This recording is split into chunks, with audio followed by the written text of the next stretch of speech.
So a lot of people tell me I work a lot of hours. I don't know how you do it. You work a ton of hours. A lot of people say, man, I don't know how you work for those apps. I just couldn't do it. A lot of people tell me, man, you really got to start looking for other opportunities. Because the robots, they going to replace you. You know that, right? I get a lot of comments about just the trajectory of Uber, just the trajectory of Rideshare. And I mean, it's warranted to a certain extent because, yeah, everybody wants to know, are we going to be still in business in the next 5 years, 10 years, 15 years? Is things going to change? Everybody wants to know that. And it makes sense. It makes a lot of sense because a lot of people are making decisions based on the income that they make today. And by what I mean is that a lot of y'all are buying vehicles for rideshare. A lot of y'all are getting yourselves into situations that are entirely predicated on your rideshare income, And you got to call a spade, which there's nothing wrong with because this is your business. But a lot of people are making decisions. So we currently have Uber Black coming to our market. And you want to know how many people I've heard right now saying, yo, I need to go get me a Suburban. Yo, I need to start buying these permits. Yo, I need to go get a loan because I need to start getting myself ready. And it's like, okay.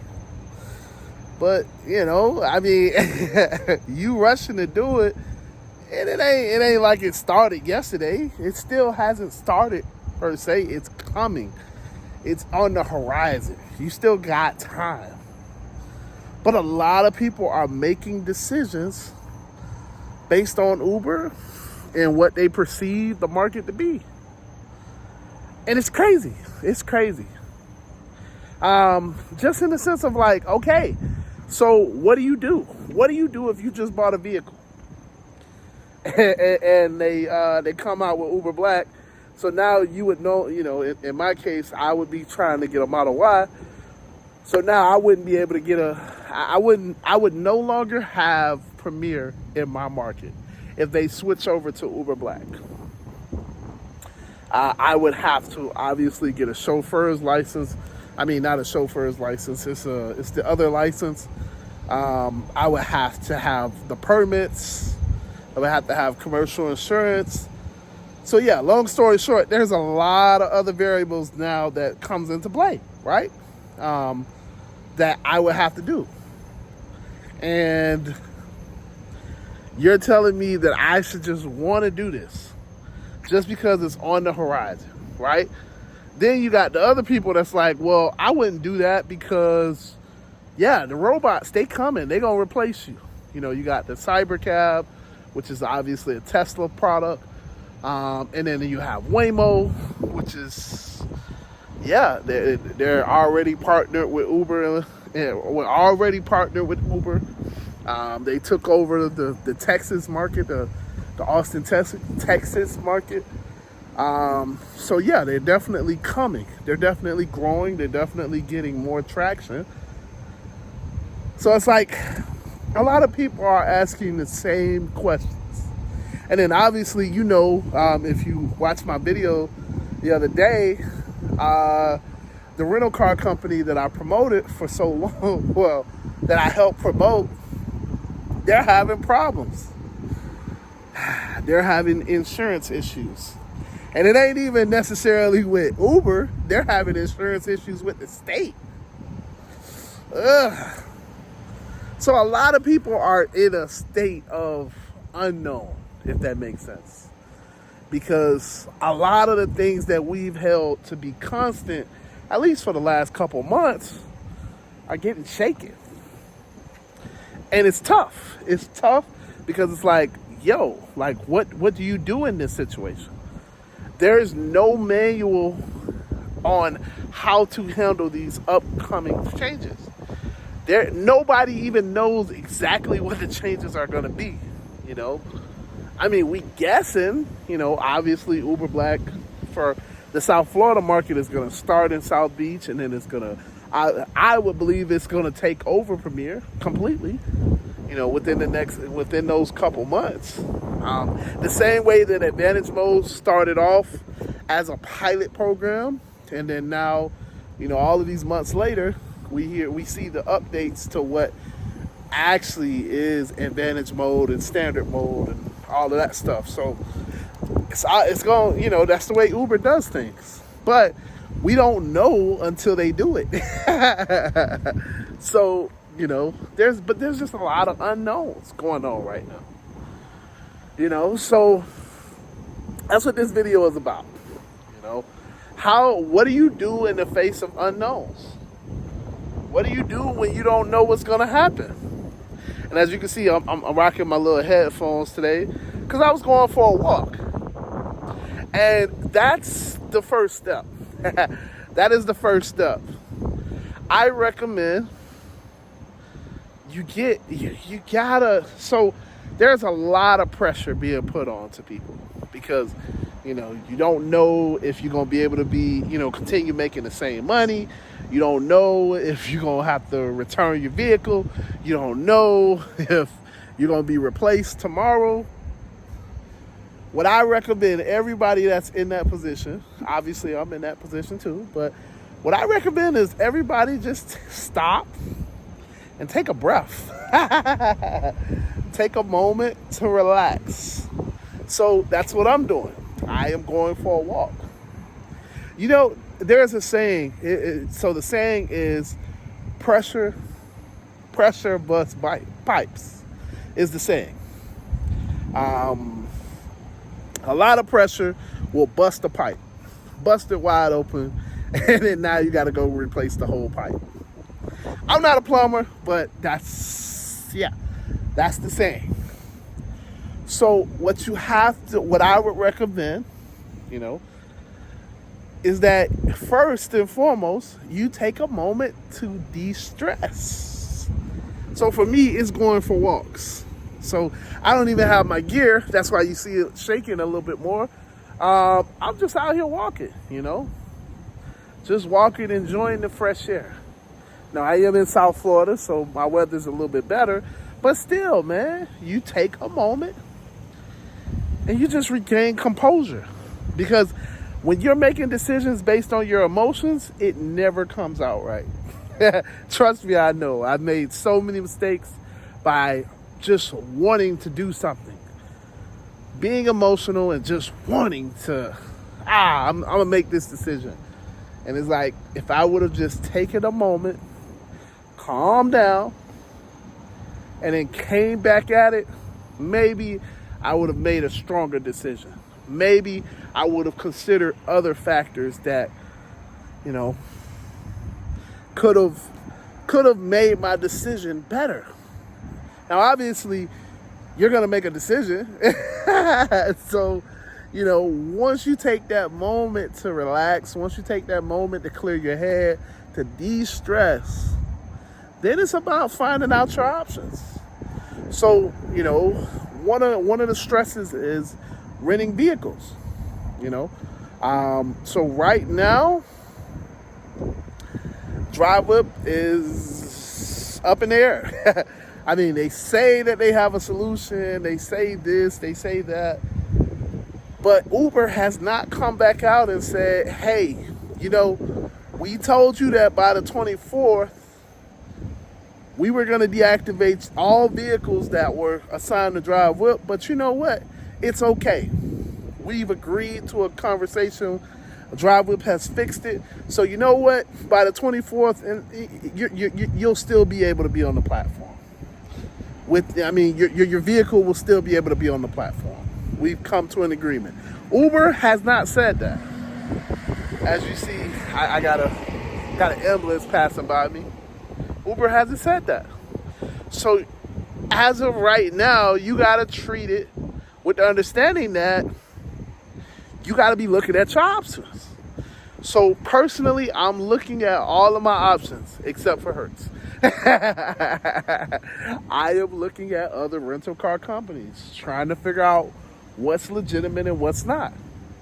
Trying to figure out, okay, who's going to give me insurance? Who's going to worry about mileage? Who's going to actually be a beneficial option so that I can just get my car and go back to working? Who's going to actually be legitimate and not going to bother me? That's what I'm looking at right now. So I'm pursuing rental car companies right now, trying to find the one that is actually going to hold us down, hold me down, hold us down,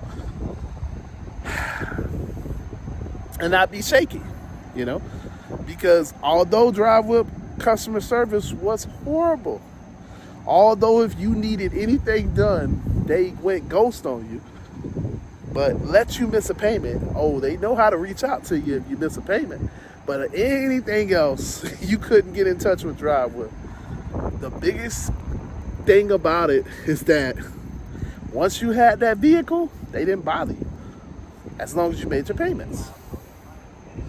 So, you know, trying to find other rental car companies, you know, in the sense of, in terms of this whole, you know, this whole taxi, robo-taxi thing, the Waymo's coming, you know, looking at the Austin market. Did they devastate the Austin market? Yes. Waymo absolutely devastated Austin in the sense of there was a lot of rides, now there's less rides. So, you know, just preparing myself, understanding that as these autonomous vehicles come into play, I may not be able to still continue doing as much rideshare. So I am getting myself back into the habit of doing deliveries, doing food deliveries, that type of thing. Looking at Instacart, turning on the app a little bit more, turning on Roadie, you know, just getting back in the habit of doing other stuff than just doing rideshare. That's what I'm doing. Yeah. Looking at other avenues. And then, you know, as you start pursuing those other avenues, things are going to pop out to you.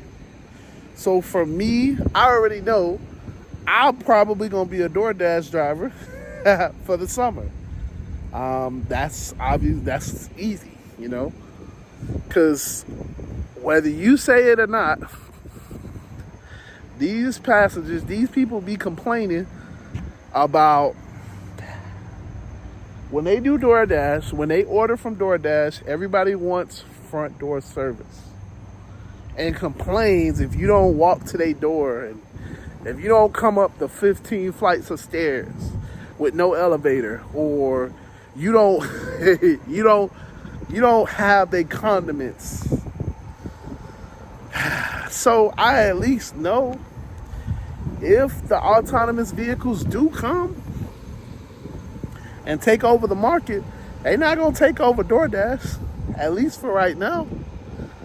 They may take over Rideshare, but they ain't going to take over DoorDash and food delivery and package delivery and all of that stuff. So VHO, and if you own Amazon, you know. So, but things are going to pop out to you. Obviously, I'm also pursuing other careers, you know, so looking at going back to doing cybersecurity, or getting back to doing software development, or going back into sales, you know, working on my skill set. And lastly, obviously, I'm still trading. I do have a funded account now. So have a funded account. I'm up $1,000 on that account. So all I need to do is make another $1,600 and I can get a payout. Now it's a small payout. A payout just means that I can request money from that account balance. So I think I can do about $500 if I make another $1,600. But obviously, I don't want to just request it, as soon as I hit the threshold. I want to try to run it up. So, that's another option. Maybe I can run that account up to, instead of doing another 1,600, maybe I could do another couple grand. And then actually have it, when I request the payout, it's something substantial. I don't know, Trading is one of those things that you just don't know. You just don't know. But yeah. So how do you kind of move forward with all of the chaos, all of the uncertainty, and everything's coming up? First and foremost, you got to take a step back and woo-sah. Take a breath. Get some fresh air. Go for a walk. Sit by the beach. Relax. Take a moment to just get your mind off of the problems. Then you want to weigh your options. Look at your options. And once you're weighing your options and you're looking through all of the different things that you could be doing, something's going to stick out. And then obviously you want to do your due diligence and start making the steps towards doing that. All in all, the point is you got to move forward. Sitting there worrying about what could happen, being indecisive isn't going to help you. You got to take steps forward. Now, if it all turns out that, hey, this isn't something that's going to happen today, this isn't something that's going to change right now, then you got time. But if it does happen and it does change, then at least you've already started the process. So now when it happens, it's not so much of a slap in the face, because it's like you've already been moving forward. And that's honestly what I recommend. So, but yeah, with that being said, man, I am out of here.